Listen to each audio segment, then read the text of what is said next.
BCB সভাপতি হিসেবে বেশ তিক্ত অভিজ্ঞতা নিয়ে বিদায় নিতে হয়েছে বাংলাদেশের দুই সাবেক অধিনায়ক ফারুক আহমেদ ও আমিনুল ইসলাম বুলবুলকে।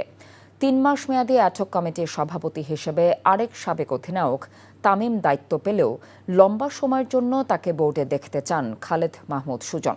তবে বিসিবির শীর্ষ নেতৃত্বে বারবার এমন পরিবর্তন ক্রিকেটের জন্য ক্ষতিকর বলে মনে করেন তিনি। নিলয় মজুমদারের রিপোর্ট। বিসিবি সভাপতির দায়িত্ব বুঝে পেতেই বেশ কিছু সিদ্ধান্ত নিয়েছেন তামিম ইকবাল। জাতীয় ক্রিকেট লিগ ও নারী ক্রিকেটারদের ম্যাচ ফি ও বেতন বাড়িয়েছেন। প্রিমিয়ার লিগের ক্লাবগুলোকেও নিয়ে এসেছেন এক ছাদের নিচে। আপাতত সুষ্ঠু একটি নির্বাচন আয়োজন করা এই অ্যাডহক কমিটির প্রধান লক্ষ্য হলেও লম্বা সময়ের জন্য তামিমকে নিয়ে স্বপ্ন দেখছেন খালেদ মাহমুদ সুজন। ফিউচারটা আমাদের ক্রিকেটটাতে একটু আমরা পিছিয়ে গেছি, আমরা সবাই এটা জানি। ঢাকা লিগ হয়নি, মানে অনেক পিছিয়ে আছি।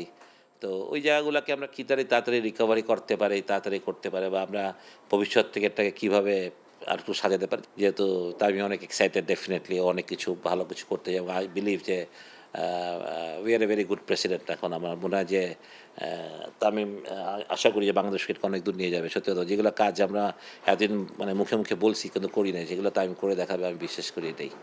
ক্লাব সংগঠকদের সঙ্গে বুলবুলের নেতৃত্বাধীন বোর্ডের দূরত্ব সৃষ্টি হয়, মাঠে গড়ায়নি ঢাকার ক্রিকেট। এছাড়াও তার সময় বিশ্বকাপ খেলতে যায়নি বাংলাদেশ।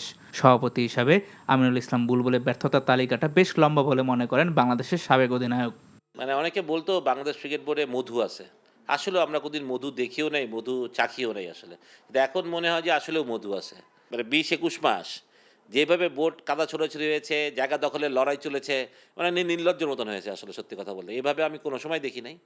বাট আমি বিলিভ করি তামিম যাতে একটা সুষ্ঠু ইলেকশন দিতে পারে, প্রপার একটা ইলেকশন হয় যেখানে সবাই পার্টিসিপেট করতে পারে যারা চায় ইলেকশন করতে, এবং যাতে সবার চক্ষুর সামনে ইলেকশনটা হয়, যেটা কোনো একটা হোটেলের বদ্ধ রুমে যাতে ইলেকশন যাতে না হয় আর কি। তবে দেশের ক্রিকেটকে স্থিতিশীল রাখতে বিসিবির ক্ষমতার ভর কেন্দ্রে বারবার এমন পরিবর্তন এড়িয়ে চলার পরামর্শ দিয়েছেন এই সাবেক পরিচালক।